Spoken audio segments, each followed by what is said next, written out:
पिछले वीडियो में एक टॉपिक छूट गया था, टाइप ऑफ सेक्शन। इसके बाद हम एक क्वेश्चन करेंगे। टाइप ऑफ सेक्शन देखते हैं। सिंगल रेनफोर्स्ड बीम कितना टाइप होता है। एक होता है बैलेंस्ड सेक्शन और एक होता है अंडर रेनफोर्स्ड सेक्शन, एक ओवर रेनफोर्स्ड सेक्शन होता है। तो हम बैलेंस्ड सेक्शन क्या होता है। बैलेंस्ड सेक्शन में जो होता है नेचुरल डेप्थ का जो डिस्टेंस होता है, डेप्थ होता है वो एक्सिव लिमिट के बराबर हो जाता है। ठीक, देखिए एक स्ट्रेन डायग्राम है। इसमें बैलेंस्ड सेक्शन में जो क्या होता है, फर्स्ट में होता है बैलेंस्ड सेक्शन।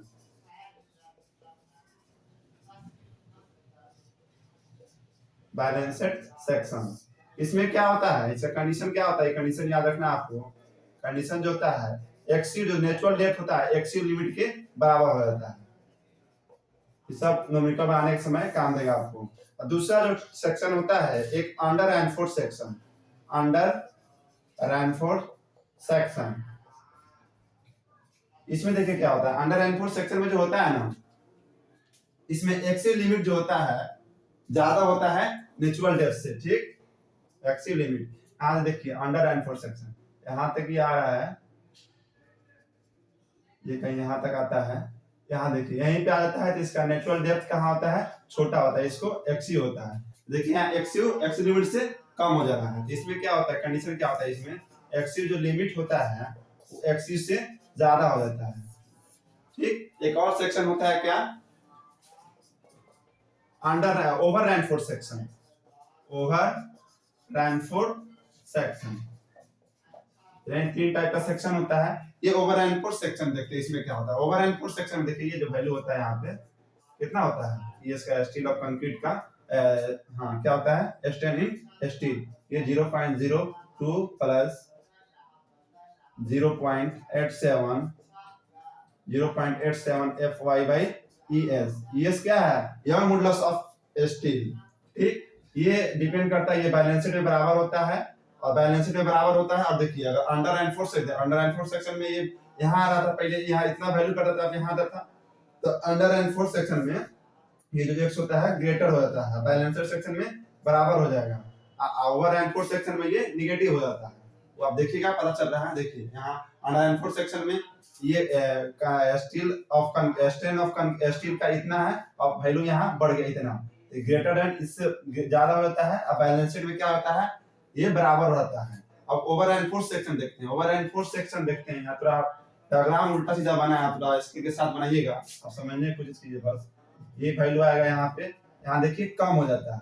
मेरा टोटल वैल्यू इतना था, अब यहाँ पे ये वैल्यू और स्ट्रेन कितना आ गया, ये जो यहाँ का वैल्यू होता है स्ट्रेन इन कंक्रीट जो होता है, स्ट्रेन इन स्टील जो होता है इससे कम हो जाता है। किससे कम होता है, 0.02 plus 0.87 FY into young modulus of steel, इसमें कम हो जाता है। इसमें अंडर रेनफोर्स्ड सेक्शन में कम हो जाता है और वो अंडर रेनफोर्स्ड सेक्शन में क्या होता है, ज्यादा होता है। बैलेंस्ड सेक्शन में स्टील स्ट्रेन का होता है, स्टील का बराबर होता है, इस वैल्यू के बराबर हो जाता है।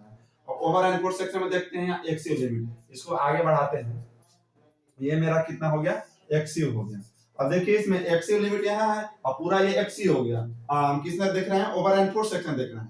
तो ओवर रेनफोर्स्ड सेक्शन में एक्सिव का वैल्यू एक्सिव लिमिट से ज्यादा हो जाता है, यानी इसका कंडीशन क्या होगा, एक्सिव जो होता है एक्सिव लिमिट से ज्यादा हो जाता है। जनरली इसको हम क्या यूज नहीं करते हैं, इसमें हम डिजाइन में इसको it's not use in design में इसको यूज नहीं करते, क्योंकि ये सडनली कोलैप्स हो जाता है, स्ट्रक्चर मेरा फेल हो जाता है, अचानक गिर जाता है मेरा स्ट्रक्चर बिना बताए हुए। इसलिए इसको ओवर रेनफोर्स्ड सेक्शन को हम यूज नहीं करते हैं। अगर हम कहीं डिजाइन कर रहे हैं और ओवर रेनफोर्स्ड सेक्शन का कंडीशन आ गया तो हम क्या करेंगे, क्या कंडीशन लगाएंगे, डबली रेनफोर्स करेंगे। क्या करेंगे, डबली रेनफोर्स करेंगे, या तो वो डायमेंशन जो दिया होगा डेप्थ और इफेक्टिव डेप्थ जो दिया होगा डायमेंशन में चेंज कर देंगे, या चेंज इन डायमेंशन। अगर ओवर रेनफोर्स्ड सेक्शन आ गया तो क्या करेंगे, अगर जो मेरा बीम दिया है उसके डायमेंशन को चेंज करेंगे या डबली रेनफोर्स्ड सेक्शन यूज करेंगे। वह ये हमारा जो होता है ये डिजाइन के लिए नहीं यूज नहीं करते हैं। अगर यूज करना है तो उसको डबली रेनफोर्स करना पड़ेगा या उसको डायमेंशन जो बीम दिया है डायमेंशन को चेंज करना पड़ेगा। अब चलते हैं इस पर बेस्ड एक न्यूमेरिकल क्वेश्चन देखते हैं।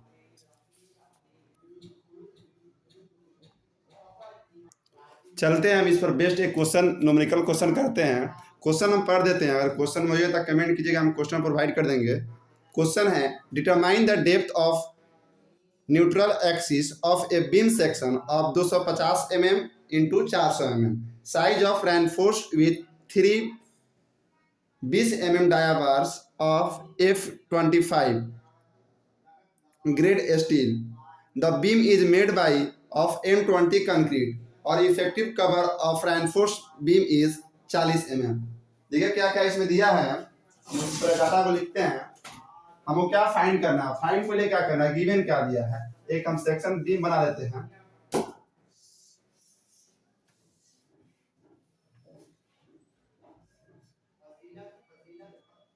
यहाँ 3 बार यूज किया है, क्वेश्चन में कितना बार यूज किया है, 3 बार। और डाया कितना डाया का यूज किया है, 20 mm का।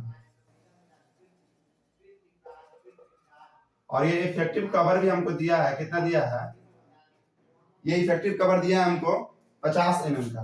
इफेक्टिव कवर कितना दिया है, 50 mm का। यानी इफेक्टिव कवर कितना दिया है, 50 mm का। और डायमेंशन दिया है इसका कितना, डायमेंशन दिया है मेरा 250 into 400 mm, 250 mm into 400 mm। 250 जो इसमें डायमेंशन शो करता है, ये विड्थ ऑफ बीम करता है।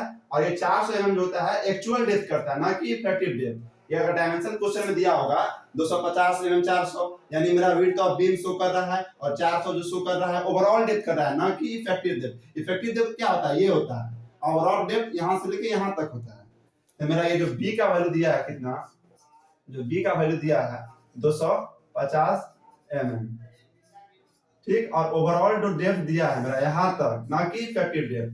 डायमेंशन देने का यहाँ ध्यान रखना है, नहीं कि आपको डी यहाँ ले लेना है, हमको कैपिटल डी लेना है। तो कैपिटल डी हमको कितना दे दिया है, इफेक्टिव डेप्थ कितना दिया है, 400 mm। हम ये 400 mm यूज कर लेंगे, 400 mm। अब हमको क्या नहीं दिया है, ये इफेक्टिव डेप्थ नहीं निकालना है। बिना इफेक्टिव डेप्थ के हमको क्वेश्चन नहीं बनेगा।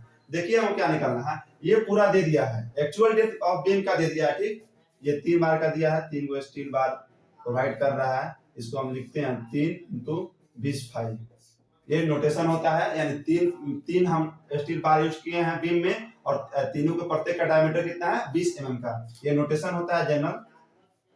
तो ये देखिए हमको डी निकालना, हमको ये पूरा इफेक्टिव डेप्थ दिया है, और हमको निकालना है ये इफेक्टिव डेप्थ ये होता है, एक्चुअल डेप्थ दिया है। तो पूरा में से हम इफेक्टिव कवर घटा देंगे तो ये डेप्थ निकल जाएगा। हमको ये निकालना है, ये पूरा में से इतना घटा देंगे तो ये निकल जाएगा। देखिए हमको क्या निकालना है, इफेक्टिव डेप्थ। इफेक्टिव आप फिगर में देखिए, इफेक्टिव डेप्थ यानी डी, इफेक्टिव डेप्थ डी को बोलते हैं। तो actual depth D minus effective cover. Effective actual depth मेरा 400 mm दिया है, इफेक्टिव कवर कितना दिया है, 50 mm दिया है। तो मेरा डी कितना निकल जाएगा, 350 mm। समझ आया हम डी कैसे निकाले, डी मेरा कितना हुआ, 50 mm, ठीक। 350 में निकल गया इफेक्टिव डेप्थ। हमको फाइंड क्या करना है, क्वेश्चन में आके हमको फाइंड क्या करना है, फाइंड करना हमको एक्सिव लिमिट, एक्सिव लिमिट नहीं, हमको नेचुरल डेप्थ का पता करना है एक्स, और दूसरा में मोमेंट ऑफ रेजिस्टेंस फाइंड करना है, ठीक।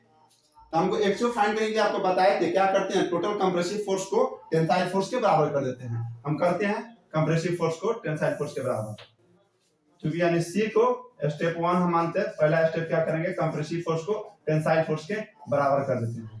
कंप्रेसिव फोर्स हम निकाले थे, कितना था याद होगा आपको, 0.36 एफसी के x cube b into 0.87 tensile force f y into area of ST. हमको ये फाइंड करना था। अब देखिए हमको सबसे पहले हमको एरिया ऑफ स्टील चाहिए, एफ वाई चाहिए, एफ सी के चाहिए, एक्स क्यू तो निकालना है, या बी हमको दिया 225 mm। हमको एरिया ऑफ स्टील निकालना है। तो डायमीटर कितना दिया है उसको, 20 mm दिया है। तीन डायमीटर 3 बार लगा है, तो 3 बार के लिए हम क्या, 3 into area of circle D square, 3 into pi by 4, और डी कितना है, 20 का होल स्क्वायर। हम इसको करके देखते हैं कितना निकल गया, करके देखिए आप कितना हो रहा है।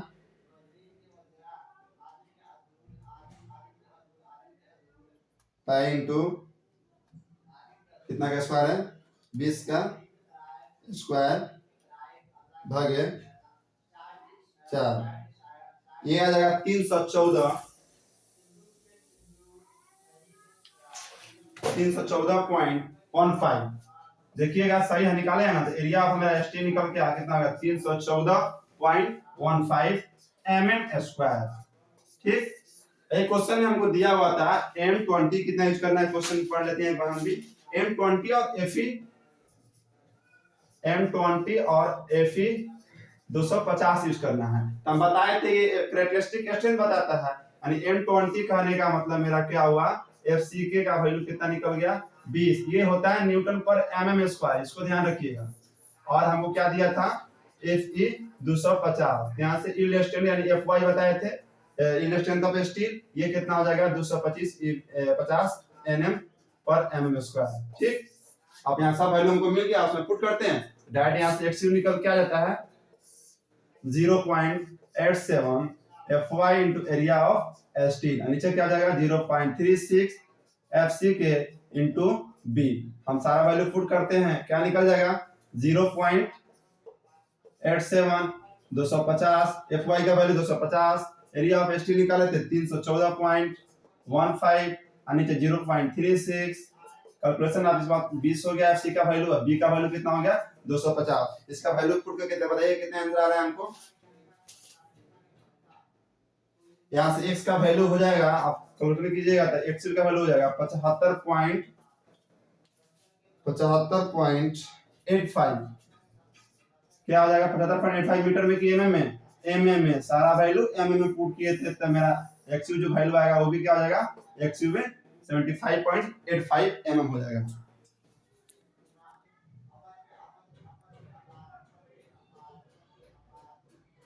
हमको XU यानी नेचुरल डेप्थ का हमको डिस्टेंस निकल गया। अब हम फाइंड करना चाहते हैं XU लिमिट। XU लिमिट क्या होता है, इसके लिए देखिए फॉर्मूला आता है, हम डायरेक्ट फॉर्मूला लिखे थे, आप इसको याद रखिएगा।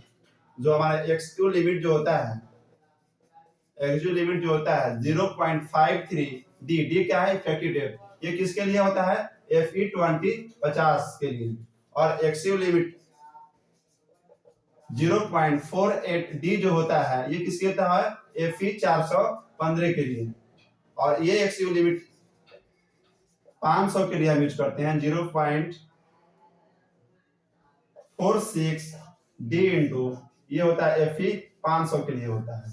इसको आप याद रखिएगा, हमको XU लिमिट इससे निकल जाएगा। तो हमको XU मालूम चल गया, तो हमको XU लिमिट निकालना चाहते हैं, हमको क्वेश्चन में क्या दिया है Fe 250, तो हम ये फॉर्मूला यूज करेंगे, ये फॉर्मूला यूज करके हम XU लिमिट बताइए तो कितना हो रहा है।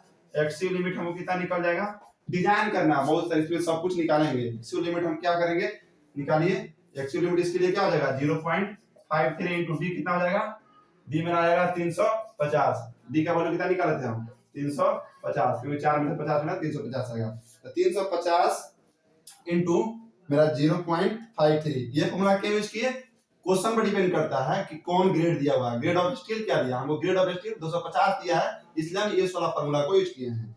तो यहां से मल्टीप्लाई कीजिए, ये XU लिमिट यहां से आ जाएगा, XU जो लिमिट आएगा मेरा वैल्यू कितना आ जाएगा 185.5 आया। अब मैं मिलाइए मेरा XU लिमिट कितना आ गया, XU लिमिट क्या हो गया 185.5 mm आ गया। ठीक, 185.5 mm मिनिमम नेचुरल डेप्थ आ गया, और नेचुरल डेप्थ जो कितना हो गया 75.85। दोनों में कौन अगर कंपेयर कर दे, दोनों में किस वैल्यू किसका ज्यादा हो गया, XU लिमिट का ज्यादा हो गया। हियर XU जो क्या है, सॉरी XU लिमिट ज्यादा है, XU लिमिट जो है XU से ज्यादा है, यानी मेरा अगर पूछेगा वो सेक्शन, जो सेक्शन मेरा दिया है क्वेश्चन में किस टाइप का सेक्शन है, तो यहाँ देखिए XU लिमिट XU से ज्यादा है, ये हम कंडीशन अभी पढ़े थे कुछ देर पहले, XU लिमिट ज्यादा है यानी क्या होगा, ये क्या होगा XU लिमिट ज्यादा है, तो ये बताए थे ना यार, XU लिमिट ज्यादा है तो ये हो जाएगा under enforce section, under enforce section होगा, that section is under Ranford यानी मेरा जो सेक्शन है अंडर एनफोर्स सेक्शन है, यानी मेरा डिजाइन सही होगा कि गलत होगा, यानी अंडर एनफोर्स सेक्शन है यानी मेरा डिजाइन होगा। ठीक, यहाँ से हमको टाइप ऑफ सेक्शन पता कर सकते हैं, एक्सयू लिमिट और एक्सयू निकाल के दोनों में कंपेयर कर लेंगे, वहां से हमको टाइप ऑफ सेक्शन पता चल जाएगा। ठीक, अब हमको मोमेंट ऑफ रेजिस्टेंस निकालने जाते हैं। अब देखते हैं इसी क्वेश्चन में अगर मोमेंट ऑफ रेजिस्टेंस पूछ दे तो कैसे फाइंड करेंगे। तो मोमेंट ऑफ रेजिस्टेंस बताए थे, चाहे तो आप कंप्रेशन साइड या टेंशन साइड दोनों से ले सकते हैं, यानी compression force into living arm, और कंप्रेशन से लेते हैं तो अगर टेंशन साइड से लेते हैं तो tension force into living arm. तो हम किससे लेते हैं, हम कंप्रेसिव फोर्स से लेते हैं। आप टेंसाइल फोर्स से हम दोनों से देख के अभी बता देते हैं, वीडियो थोड़ा लंबा हो जाएगा, और आप अपने से करके देखिएगा, वैल्यू आएगा और आएगा ही बराबर ही आएगा। तो हम कंप्रेशन साइड से ले लेते हैं। कंप्रेशन हम लिख देते हैं, लिख देना चाहिए कंप्रेशन साइड या टेंशन साइड, आप जो लीजिए आपकी मर्जी। तो कंप्रेशन साइड से क्या होता है, मोमेंट ऑफ रेजिस्टेंस, फार्मूला आप पिछले वीडियो में बताए थे, total compressive force into living arm. Total compressive force मेरा कितना आया था 0.36 एफसी के into XU into B, into living arm जो आया था डी माइनस 0.42 इनटू एक्सयू। हमको यहाँ एक्सयू पता है, बी पता है, एफसी के पता है, आराम से हम मोमेंट ऑफ रेजिस्टेंस निकाल सकते हैं। ठीक है, तो कल से निकाल के आप लोग बताइए कितना आंसर आया। एफसी के का वैल्यू मेरा 20 है क्योंकि M20 यूज करना है। एक्सयू का वैल्यू मेरा कितना आया था 75.85, बी जो दिया है 250 mm दिया अभी तक बी, और डी का जो वैल्यू आया है 350 आया है, और एक्स का वैल्यू कितना आया 75.85। आप सॉल्व करके दीजिए मोमेंट ऑफ रेजिस्टेंस कितना आया है, मोमेंट ऑफ रेजिस्टेंस कितना आया है। ठीक है, हम ही करके देखते हैं, आप भी करके देखिए आ रहा है कि नहीं। 36 20 इंटू, देखिए यहाँ मल्टीप्लाई करने पर मोमेंट ऑफ रेजिस्टेंस कितना आ जाएगा 144998604। ये किस में आया, किलो न्यूटन मीटर आएगा, यूनिट होता है कि न्यूटन मीटर क्या होगा, न्यूटन mm में वैल्यू आया, क्योंकि हम यहाँ सारा वैल्यू एक्सिस और mm में पुट किए। आप ये कभी कभी एग्जांपल या ऑप्शन में nm नहीं देके किलो न्यूटन मीटर में दे देता है। ठीक, तो किलो न्यूटन मीटर में क्या करेंगे 10 के पावर 6 से डिवाइड कर देंगे। तो देखते हैं इसको कैसे निकालेंगे। हाथ में हमको मोमेंट ऑफ रेजिस्टेंस जो आया है कितना आया है 144,986,047, इसको हम 10 के पावर 6 से भाग करेंगे तो ये जो वैल्यू आ जाएगा किलो न्यूटन मीटर में आ जाएगा वैल्यू। इसको डिवाइड कीजिए कितना आ रहा है, आप खुद से क्वेश्चन सॉल्व कीजिएगा, क्वेश्चन देख लीजिए और आपको सारा कंसेप्ट बता दिए हैं, आंसर आएगा एकदम। ये वैल्यू आ गया मोमेंट ऑफ रेजिस्टेंस मेरा 144.9 अप्रोक्स मान लीजिए किलो न्यूटन मीटर। ये मेरा किलो न्यूटन मीटर में आंसर आ गया आंसर, और ये जो रहा न्यूटन mm में आंसर आ गया। ठीक, आप कंप्रेसिव जोन से आपको हम देख के बता देते हैं कि उस टेंशन जोन से देखते हैं इतना वैल्यू आता है कि नहीं। अब हम देखते हैं कंप्रेशन जोन से तो हम मोमेंट ऑफ रेजिस्टेंस निकाल दिए, और टेंशन जोन से निकालते हैं दोनों का वैल्यू सेम आता है कि नहीं, आएगा ही। देखते हैं टेंशन जोन से क्या होता है। टेंशन जोन नहीं, साइड लिखिए, दोनों बात सेम है। टेंशन साइड से क्या होता है moment of resistance, tension force into living arm. Tension force मेरा कितना आया था 0.87 into Fy into area of steel into living arm d minus 0.42 into एक्सिव। ये वैल्यू लिविंग आर्म का आया था।